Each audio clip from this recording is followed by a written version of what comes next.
Assalamualaikum. Weh, ngopi dulu kita nih, ngopi. Yes. Mantap nih. Gimana nih?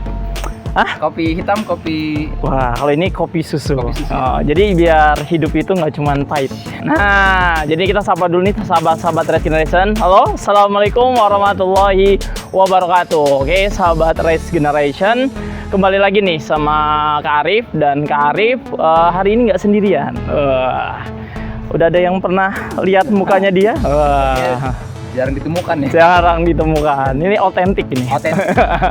Oke, ini sama siapa? Kak Rido. Kak Rido. Nah, ini Kak Rido, tapi ini bukan Rido yang sukanya dangdut ya? Bukan. Sukanya apa ini? Lagu apa? Sukanya macem-macem lah. Macam-macam. Oke nih, Kak Rido, jadi Race Generation ini kita itu punya wadah di mana anak muda ini kita arahkan bahwasanya dakwah Islam itu menyenangkan. Nah, dan kita juga sudah ada konten-konten YouTube-nya nih. Jadi yang sekali lagi nih buat sahabat-sahabat The Race yang belum follow Instagram-nya, bisa di Race Generation Official, dan bisa juga lihat di YouTube-nya di Race Generation. Jangan lupa di subscribe, like, and share. Nah, kemarin kita sudah banyak pembahasan nih. Salah satu pembahasannya kemarin tentang hijrah, kita sudah hijrah, terus bagaimana makna kebahagiaan. Nah, ini nih remaja-remaja kita ini lagi bingung nih. Bingung. Nah, bingungnya kenapa? Nah, kenapa? Karena kita itu kan sekarang, anak-anak zaman sekarang itu kan memang lebih banyak main HP-nya dibanding belajarnya. Oh iya. Nah, jadi aktivitas banyak di aktivitas itu ya? banyak di layar gitu. Bahkan dulu orang kalau misalnya anak-anak itu ketika belajar main HP dimarahin, tapi sekarang setiap hari harus main HP. Nah, ini juga jadi kendala kita. Nah, ini yang mau kita solusikan nih, bahwasanya bisa nggak sih kita itu buat media itu menjadi media dakwah. Iya. Ya memang hari ini fenomenanya kita kalau lihat itu luar biasa ya. Kehidupan di digital tuh sudah semakin masif ya. Apalagi kalau ikut info terbaru dari Mark Zuckerberg, founder si Facebook. Iya, yang sekarang jadi Metaverse. Metaverse. Jadi Metaverse tuh kan nanti dia di situ hampir mungkin 85% tuh virtual reality tuh. Oh, jadi kita hidupnya sudah jadi segala sesuatunya sudah ada di media sosial gitu. Makanya nggak heran ya kalau hari ini ya semua kali ya, dari anak-anak sampai mungkin orang tua pun sudah pada di media sosial. Di media sosial. Apalagi memang faktor pandemi ini cukup menjadi aktivitas di sosmed itu lumayan sangat-sangat besar ya. Apalagi sudah 2 tahun kan kita sudah 2 tahun kita pandemi ini. Sekolah lewat HP, lewat handphone, daring gitu. Yang ngaji kajian juga lewat daring, yang kerja pun pakai daring gitu. Jadi memang aktivitas sosial media itu luar biasa ya. Ya terutama kita kalau lihat pasca pandemi ini. Nah, bagaimana kita seharusnya menikapi itu gitu, betul. Melihat itu sebenarnya jadi kendala nggak sih sebagai kita seorang remaja untuk dakwah itu sendiri gitu? Ya, sebetulnya sih ada sisi positif dan negatif ya. Kalau kita bicara peran sosial media hari ini tuh ada nggak sih positifnya atau ada nggak sih negatifnya? Memang ada positif, ada negatifnya gitu. Pasti. Nah, kita mulai dari negatifnya dulu deh ya. Yeah. Negatifnya dulu yang buruk-buruk dulu. Ya sebenarnya sekarang media sosial apa aja sih yang yang lagi tren banget kalau di Indonesia sendiri, kalau boleh tahu? Nah, kita ada data ini ya. Oh, kita datanya. Kalau nanya yang lagi tren itu apa, memang ada datanya ya yang mengatakan bahwa hampir 85% ya itu pengguna media sosial di Indonesia itu udah hampir 90%, bayangin. 90% berarti semua sudah mengakses, punya HP dan sosial media. Sudah punya smartphone, sudah bisa akses sosmed kan. Itu dari 85 sampai 90% tuh hampir seluruh penduduk Indonesia tuh sudah pakai handphone. Dan yang sering digunakan? Memang berbagai macam versi ya, berbagai macam versi. Dan yang tapi paling dominan adalah hampir 80% itu pengguna itu banyak ke YouTube. Nah, YouTube nih. Kenapa YouTube? Iya, karena mungkin kita jadi anak-anak tuh suka lebih ke visual ya. Iya. Lebih suka ke audio visual ya. Maksudnya Daripada hanya cuman gambar kan, kalau di Instagram kan lebih banyak gambarnya kan gitu. Mungkin kan kalau meskipun Instagram juga ada Reels ya, sudah Reels juga banyak sekarang. Fiturnya sudah lebih lengkap sebenarnya. Lengkap kan, tapi memang YouTube tuh punya keunikan sendiri gitu loh. Kenapa orang banyak akses YouTube? Karena memang satu, ya tadi orang-orang tuh suka lebih ke audio visual, jadi lebih cepat nangkep ke informasi itu ketika memang lihat bentuk gambar itu. Dan lebih beragam kontennya gitu loh, mulai dari berita gitu kan, news lebih lengkap gitu kan. Kemudian ada mungkin anak-anak gitu ya, musik gitu, podcast dan segala macam. Nah, maka kita mau bahas dari yang sisi yang mungkin agak negatif dulu nih. Kalau dari media sosial nih. Kalau dari YouTube ya mungkin negatifnya mungkin memang ya sekarang kan dunia informasi itu lebih menyaringnya tuh lebih susah ya, karena kan informasi datang lebih cepat kan. Iya, betul. Sosial media kan.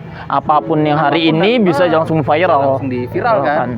Nah, memang ada konten-konten yang buat kita sebagai muslim itu memang harus berhati-hati gitu. Maksudnya gimana ya? Maksudnya mungkin dari konten-konten yang sifatnya maksiat lah gitu ya. Pasti yang nggak nutup aurat. Karena apapun bisa dicari di situ kan. Yang banyak mengumbar mengumbar kekayaan kan banyak tuh.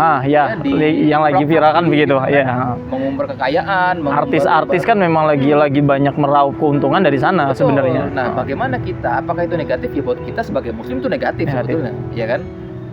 Aurat segala macam, kemudian konten-konten yang mungkin dewasa itu kan bisa diakses, anak kecil juga bisa diakses. Kan? Kalau dia tidak pakai konten YouTube Kids sih juga itu bisa diakses siapapun. Iya, betul. Makanya memang harus lebih agak selektif dan hati-hati gitu. Nah, itu sih mungkin dari sisi negatifnya. Sisi negatif memang informasi datang lebih cepat, orang bisa lebih orang tuh akses itu lebih mudah lah gitu kan. Mau akses video-video yang mungkin konten dewasa itu kan cukup mengerikan gitu. Padahal mereka belum siap untuk dapat konten tersebut kan, sebenarnya belum siap itu. Nah, tadi kalau sisi positifnya nih. Nah, sisi positif ya. Oke, tadi sekitar 80% YouTube ya? Iya, betul. Jadi ada juga setelah itu Instagram tuh. Betul. Instagram tuh sekitar 70% tuh Instagram. Dan yang pasti yang nomor 3 pasti TikTok, karena lagi naik daun banget itu. Meskipun sebenarnya kalau di fakta di lapangan kayaknya TikTok lebih dominan ya. TikTok mungkin ini kalau pengguna semua mungkin YouTube, tapi mungkin kalau TikTok banyak remaja hampir 80% kayaknya TikTokan ya. Semua anak SD sekarang aja udah bisa goyang kemana-mana kan. Nah, itu masalahnya. Itu masalahnya tuh, negatifnya salah satunya itu kan. Itu masalah negatifnya situ. Jadi hari ini kita nggak bisa lihat lagi mana yang muslim mana yang non muslim. Iya, betul. Joget semua. Joget semua. Yang pakai kerudung nggak pakai kerudung sama aja. Nah, itu makanya disinilah peran terutama kita ya sebagai muslim itu bagaimana caranya supaya pemuda remaja itu bijak dalam menggunakan sosial media. Itu dari sisi negatif tadi ya. Nah, mungkin itu sih. Nah, kalau dari positifnya ya tadi ya, saya ngelihatnya tuh ini lebih ke kalau kita bicara soal wabah pandemi ya. Iya. Saya melihatnya memang lebih ke berkah pandemi sih. Berkah pandemi itu maksudnya kita sekarang lebih banyak mengakses kajian-kajian yang mungkin kita belum pernah lihat sebelumnya. Nah, itu tuh. Sebenarnya banyak kontennya. Cuman dilihat atau enggak? Nah, itu kan. Ya bayangkan misalnya begini, mungkin dulu sebelum pandemi kita tuh kalau mau lihat Ustadz siapa yang lagi? Ustadz Somad misalnya. Somad nih Abdul ya. Somad. Lihat Ustadz Abdul Somad, itu kan nunggu dia harus datang dulu ke di doa dan orang rame banget kan. Nunggu datang dulu kan. Tapi sekarang itu teman-teman tuh bisa setiap hari kita bisa akses channelnya Ustadz Abdul Somad dan di situ ilmunya banyak banget gitu. Ustadz Abdul Somad, Ustadz Adidaya tuh banyak banget kan. Kalau kita lihat konten-konten hampir setiap hari mereka banyak konten video kajian tuh. Nah, jadi memang ini berkah pandemi yang mungkin tadinya kalau nggak ada pandemi kita nggak bisa tuh akses video kajian yang makin banyak, semakin bermanfaat juga gitu. Nah, ini kalau untuk yang sisi positifnya nih, salah satunya kita juga kan podcast ini juga salah satu sisi positif dari adanya sosial media. Nah, selain dari kita ini misalnya teman-teman ini pengen akses kajian yang bagus ini, contoh salah satu YouTubersnya siapa nih kira-kira? Wah, YouTubers ya? YouTubers banyak sih sebetulnya kalau mau lihat channel-channel mungkin Felix Show ya. Iya. Yang kan kalau sekarang kan anak-anak remaja itu yang kekinian itu siapa nih? Ya ada mungkin Ustadz Hanan Ataki itu kan. Itu juga tuh anak muda kan. Iya. Ada Ustadz Felix Show tadi. Felix Show. Hawariun ya mungkin ya. Hawariun. Sifrun juga. Iya. Jadi memang positifnya bagi kita adalah tadi ya kata Kak Arif tadi, ketika remaja itu sudah pada hijrah, kemudian menemukan makna kebahagiaan tadi kan. Nah, artinya kan kita sebagai muslim, konsekuensi kita sebagai muslim itu harus ketika sudah mendapatkan ilmu harus disebarkan kan? Harus disebarkan dan kalau bahas itu didakwahkan lah. Gitulah. Nah, ini menjadi peran sosial media itu menjadi momentum sebetulnya untuk bagaimana kita bisa mendakwahkan dengan gaya kita sendiri gitu loh. Dengan bantuannya media gitu. Bantuan media, dengan podcast tadi, dengan mungkin ada ya audio visual yang mungkin menarik lah gitu jadi memang dakwah hari ini tuh lebih beragam, ya, lebih beragam, lebih luas range-nya, lebih beragam, jadi lebih mudah lah kita menyampaikan Islam gitu ya, menyampaikan ilmu-ilmu lewat sosial media sih. Sebenarnya gini sih, kemarin sih ada juga perdebatan nih di anak remaja gitu kan. Jadi sebenarnya ada nggak sih kita sebagai seorang muslim ini, ini kayaknya pendakwah ini nggak harus punya ini gitu. Misalnya kayak TikTok gitu misalnya. Kayaknya TikTok ini nggak bagus nih gitu. Itu gimana? Itu atau memang ada kita gitu. Emang bagusnya nih sosial media yang ini atau lebih karena ini aja sebenarnya kitanya sendiri aja yang harus menerka-nerka bahwasanya yang mana lebih positif atau negatifnya. Ya. Berarti kan kalau untuk melihat bagus atau tidak bagus, baik atau tidak baik, ya kan, baik atau buruk gitu kan, kan harus punya ilmu tuh, ya kan? Untuk menilai sesuatu baik atau buruk, bagus atau tidak bagus, kan harus punya ilmu. Dari mana? Ya ngaji. Dari ngaji tadi. Jadi harus ngaji dulu. Untuk betul. Bisa memilah dan menilai ini baik atau buruk ya. Kalau nggak ngaji ya gitu, Kak. Jadi memang kalau kita nggak punya pemahaman, apalagi kita nggak punya pemahaman Islam yang komprehensif ya, kita pasti susah menilai untuk bagus atau tidak bagusnya tadi. Jadi memang kunci yang pertama mengkaji Islam. Mengkaji Islam dulu. Mengkaji Islam dulu tuh ya, paling penting tuh supaya bisa sebelum kita terjun ke sosial media. Tadi kan kita rencananya mau dakwah kan, mau menyebarkan ilmu, artinya kan harus ngaji dulu nih, harus mengkaji Islam dulu. Nah, kemudian seperti apa? Nah, ketika kita sudah mengaji, nah kita melihat nih, tadi ada konten-konten yang kira-kira pantas apa nggak sih buat kita gitu, ya kan? Misalkan kalau konten-konten yang isinya joget-joget tuh ya kan, mau laki-laki mau perempuan jogetnya sama aja. Nah, sama aja juga kan. Artinya ya kita nggak boleh gitu untuk ikut-ikutan seperti itu gitu. Tapi boleh nggak pakai TikTok? Ya boleh.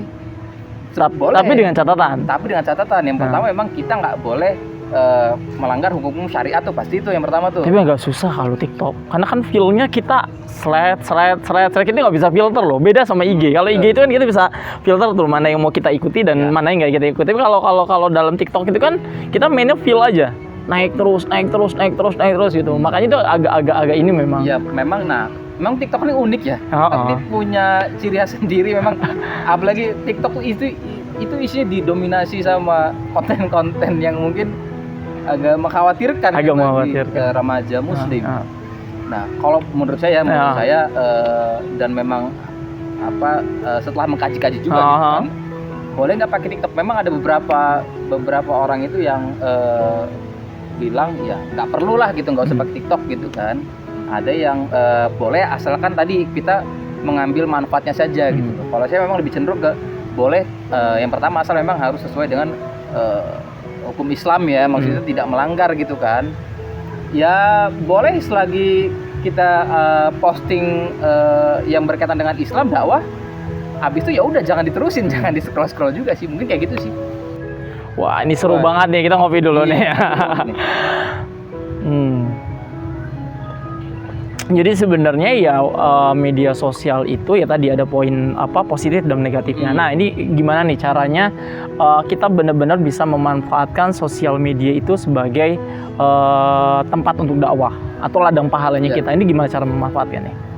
Kak Rido nih. Kalau kata ada Kang Dewa Eka Prayoga tuh ya. Kalau teman-teman tahu tuh Dewa Eka Prayoga tuh ada satu quote, saya bukan satu quote sih. Dia ada tulis buku judulnya Detonator Kebaikan. Kan detonator tuh artinya ledakan ya.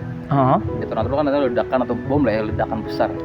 Tapi media sosial ini bisa menjadi ledakan besar kebaikan sebetulnya gitu.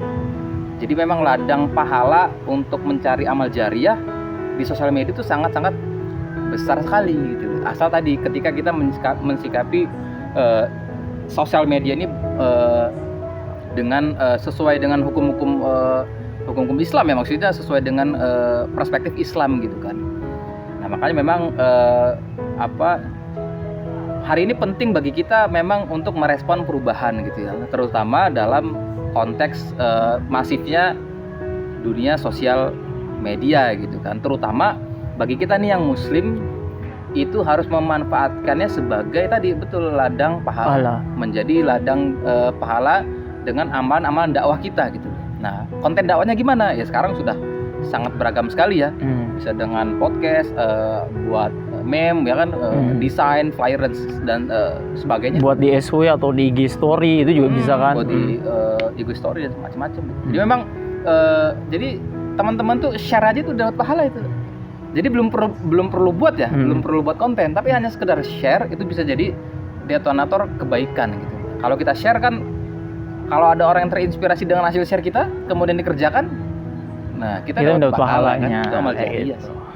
Oke, jadi itu untuk sahabat The Rise. Jadi media sosial itu bisa menjadi ladang pahala antum. Tergantung antum bagaimana menanggapinya. Jadi kalau misalnya dari sekarang ini smartphone-nya lebih banyak cuman buat main game atau cuman buat chattingan gak jelas, ini mungkin mulai dari sekarang ya Kak Rido ya, bisa dibuat bahwasanya media sosial ini nge-share sesuatu yang menurut antum itu bagus, menurut Islam itu bagus, antum share gitu. Karena apa salahnya sih cuman kayak misalnya podcast kita nih, tinggal tinggal bagikan aja di WA gitu, dimasukin di story. Jadi mulai dari sekarang ya kita lebih bagus lagi mencikapi bahwasanya media sosial ini bisa benar-benar menjadi ladang pahala antum. Yang paling penting tadi ya, untuk bisa menjadi ladang pahala, yang paling penting ngaji dulu. Ngaji dulu kan, supaya kita bisa memilih dan memilah kan, harus punya pemahaman juga kan. Ngaji dulu gitu.